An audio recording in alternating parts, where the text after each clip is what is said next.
국 1장과 2장에서는 하나님께 계속해서 질문을 던지는 하박국 선지자의 모습과 또 그 질문에 답을 해 주시는 하나님의 모습을 우리가 함께 살펴보았습니다. 1장에서 이 하박국 선지자의 모습은 마치 분노에 가득 찬 모습을 먼저 우리에게 보여주고 있었습니다. 남유다 백성들의 모습을 보고 그것이 그들에게 죄이며 또한 강포임을 말하지만 그들은 듣지 않았습니다. 그들은 갈수록 수많은 악행을 저지르고 또한 율법이 해이해지고 정의가 전혀 시행되지 않은 모습들을 계속해서 보였습니다. 이러한 모습을 보고 하나님께 부르짖어도 하나님께서 침묵하시니 그가 얼마나 답답하고 화가 났겠습니까? 그런데 하나님께서 바벨론을 사용하여서 심판하겠다라고 하시니 하나님의 말씀을 듣고 이해가 가지 않은 겁니다. 어떻게 악인을 심판하기 위하여서 악한 이들을 사용할 수 있습니까? 그리고 그 악인들로 인하여 지금도 의인들이 고통을 받고 있는데 거기에 또 다른 고통을 더한다라는 것이 정말로 하나님의 뜻입니까? 라고 그가 물어보고 있습니다. 하나님께서는 그 질문에 대해서 그 악인들도 반드시 심판할 것이며 의인은 믿음으로 말미암아 살리라라는 말씀을 해 주십니다. 그리고 이어서 악인을 심판하는 것도 하나님이시고 또한 의인은 믿음으로 말미암아 살리라 해서 그 믿음을 의인들에게 허락하시는 분도 하나님이시고 그 의인을 살리시는 분이 바로 하나님이시다라는 것을 이어서 하나님께서 이 하박국 선지자에게 말씀해 주셨습니다. 이 말을 듣고 분노에 가득 찬 하박국 선지자는 이제 자신 안에 분노가 가득한 것이 아니라 하나님을 찬양하는 그 마음과 기쁨과 즐거움이 가득한 모습을 우리에게 보여주고 있습니다. 하나님으로 말미암아 참된 기쁨과 즐거움을 누리는 이 하박국 선지자처럼 오늘 우리 모든 성도들도 이 말씀을 나눔을 통하여서 기쁨과 즐거움이 가득 차길 간절히 소망합니다. 오늘 본문 2절을 보면은 여호와의 내가 주께 속한 주에 대한 소문을 듣고 놀랐나이다라는 말이 나오고 있습니다. 이 말은 하나님에 대한 어떤 소문을 들었다라고 말하고 있는 것이 아니라 하나님의 말씀을 내가 들으니 놀라웠습니다라고 말을 하고 있는 겁니다. 하나님은 어떠한 말씀을 하박국 선지자에게 해 주셨습니까? 악인을 반드시 심판하고 그 심판이 모든 땅에 이를 때에 그 가운데서 의인을 하나님께서 구원하겠다라는 것입니다. 단지 우리의 눈에는 하나님께서 심판을 내린다라는 것만 보았지만 하나님께서는 그 가운데서 의인들을 반드시 구원하겠다라는 그 말씀을 해주고 있는 것이요. 모든 사람이 하나님의 심판을 받지만 악인은 죽고 의인은 그의 믿음으로 산다는 것, 심판과 동시에 구원이 있다라는 그 하나님의 말씀을 하박국 선지자가 들었을 때에 놀랍습니다라고 지금 고백하고 있는 것입니다. 그러니 하박국 선지자가 이어서 무엇을 고백하고 있습니까? 여호와여 주는 주의 일을 이 수년 내에 부응하게 하옵소서. 이 수년 내에 나타내시옵소서. 진노 중에라도 긍휼을 잊지 마옵소서라고 지금 그가 고백하고 있는 겁니다. 하박국 선지자는 지금 심판을 기다리고 있는 겁니다. 이제는 하나님 어떻게 하여서 이 악인들을 더 큰 악인들을 사용하여서 심판할 수 있습니까? 라고 질문을 던졌지만 이제는 빨리 하나님의 일을 행하시기 바랍니다. 이 땅에 심판을 내려주시기를 바랍니다 라고 지금 그가 말하고 있는 것입니다. 하박국 선지자는 지금 심판으로 인한 구원을 갈망하고 있다라는 것이요. 그래서 이어지는 13절에서는 이렇게 그가 말하고 있습니다. 주께서 주의 백성을 구원하시려고 기름 부음 받은 자를 구원하시려고 나오사 악인의 집에 머리를 치시며 그 기초를 바닥까지 드러내셨나이다. 셀라. 이렇게 지금 그가 말을 하고 있는 거죠. 3절부터 17절까지는 하박국 선지자의 노래가 이어지고 있습니다. 그는 이 노래를 통하여서 하나님께서 어떠한 일들을 행하시는가에 대해서 노래하고 있는 것이죠. 하나님의 심판으로 인하여서 남유다의 모습을 또 그가 이어서 말하고 있습니다. 무화과 나무가 무성하지 않고 포도나무에는 열매가 없고 감람나무에는 소출이 없고 밭에는 먹을 것이 없고 우리에는 양이 없고 외양간에는 소가 없는 모습을 그가 봅니다.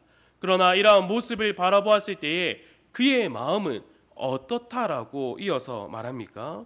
다른 이들은 이 모습을 보고 기뻐하지 않을 겁니다.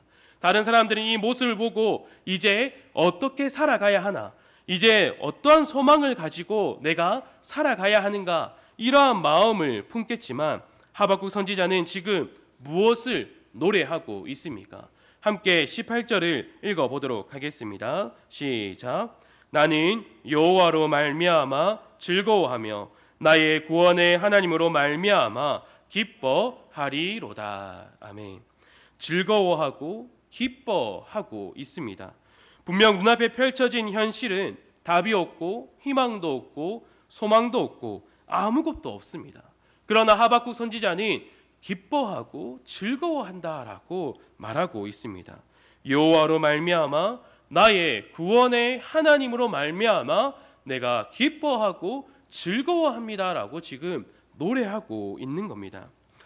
여러분, 하박국 선지자는 지금 하나님의 심판은 직접 경험하지 않았습니다. 하나님의 말씀이 그의 앞에 일어날 것을 그 일을 밝히 보여주고 이것만으로도 그가 즐거워하고 기뻐하고 있다라는 겁니다. 그런데 우리는 어떻습니까? 하나님께서 하박국 선지자에게 하신 그 약속이 이루어진 것을 우리는 말씀을 통하여서 알고 있습니다. 그리고 그 심판 이후에 또 어떠한 일들이 일어나는가에 대해서도 우리는 잘 알고 있습니다. 그리고 또 우리는 무엇을 알고 있습니까?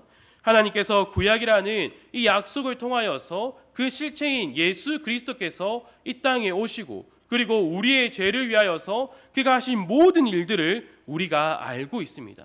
하나님의 계획대로 예수 그리스도께서 이루시는 것을 우리가 잘 알고 있습니다. 또 그로 인하여서 우리는 죄의 권세여서 놓였고 하나님과의 화목을 누리는 관계로 되었다라는 것도 우리는 말씀을 통하여서 알고 있으며 우리는 하나님을 아버지라 부르는 그 자녀로서 살아갈 수 있음을 우리는 말씀을 통하여서 바라본다라는 것입니다. 이것을 통하여 우리는 무엇을 알 수 있습니까? 하나님께서 행하신다라는 일을 반드시 이루시며 그 약속을 반드시 이루신다라는 것을 우리가 알 수 있다라는 겁니다. 그러면 우리에게 주어진 약속이 이제 하나가 있는데 그 약속이 어떠한 것입니까? 바로 다시 오겠다라는 그 성자 하나님의 약속이 우리에게 있다라는 겁니다. 모든 약속을 반드시 이루시는 하나님께서 이 약속 또한 반드시 이루시고 또한 이 약속을 지키신다라는 것이 우리에게 있다라는 겁니다. 이 사실을 깊이 붙들고 있는 자는 어떠한 고백이 나오겠습니까? 우리가 조금 전에 읽었던 이 하박국 선지자의 고백처럼 나는 여호와로 말미암아 즐거워하며 나의 구원의 하나님으로 말미암아 기뻐하리로다. 바로 이러한 고백이 우리에게 있어야 한다라는 겁니다. 그런데 우리가 이러한 고백을 진심으로 하지는 못할 때가 많이 있습니다. 우리가 왜 이러한 고백을 우리의 진심으로 우리가 진정한 그 마음으로 이러한 고백을 하지 못합니까? 왜 이 고백이 나의 고백이 되지 못하는 이유가 무엇입니까? 하나님의 약속보다 그 구원의 기쁨보다 무화과 나무가 무성해야 할 텐데, 포도나무에 열매가 많이 있어야 할 텐데, 감람나무에 그 소출이 많이 있어야 될 텐데, 밭에는 먹을 것이 넘쳐나야 되고 우리에 있는 양들이 그냥 있는 것이 아니라 새끼도 많이 나여서 더 번성해야 될 텐데, 외양간에 소가 가득한 것을 봐야지 내가 기뻐하고 즐거워하기 때문입니다. 기쁨의 근원 자체가 다르다라는 겁니다. 하박국 선지자에게 있어서 그 구원의 기쁨, 그 기쁨의 근원은 하나님께로부터 나온다라고 그가 고백하지만 우리는 여전히 우리의 기쁨의 근원을 어디에 두고 있습니까? 내 눈앞에 보이는 현실에 두고 있기 때문입니다. 내 직장에 그 기쁨의 구원의 그 근거를 두고 있고 내 가정에 그 기쁨의 근원을 두고 있고 내가 살아가는 이 현실 속에 기쁨의 근원을 두고 살아가니까 여전히 우리가 참된 기쁨을 누리지 못한다라는 것입니다. 여전히 세상의 것을 더 좋아하는 것이 우리이기 때문에 이 하박국 선지자가 하는 노래를 우리가 함께 찬양하지 못한다라는 겁니다.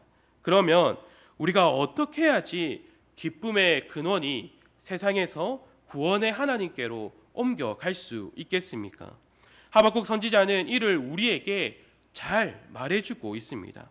하박국 선지자가 1장과 2장에서 어떤 모습을 보여주고 있습니까?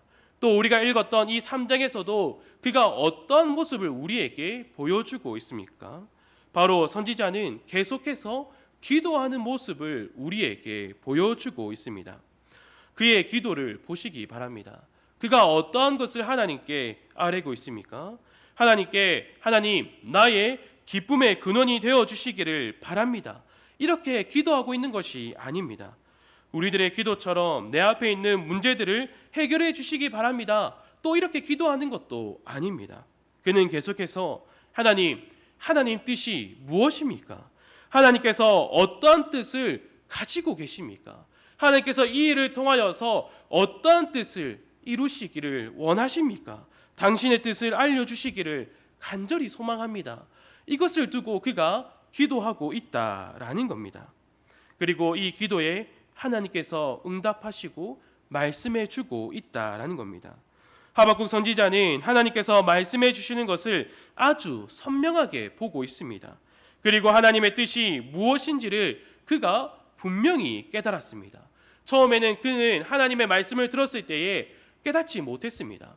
하나님 어떻게 해서 더 악한 사람들을 사용하여서 심판하십니까? 어떻게 그들을 사용합니까? 라고 질문을 던지고 하나님께 기도했지만 그 말씀을 통하여서 하나님께서 이루시고자 하는 그 뜻을 깨달고 나서는 그가 어떻게 합니까? 하나님의 말씀이 놀랍습니다. 하나님의 말씀을 듣고 깨달으니 그 말씀이 너무나 놀랍습니다라고 기뻐하고 찬양하고 노래하는 것이 오늘 이 3장에 나오고 있는 것입니다.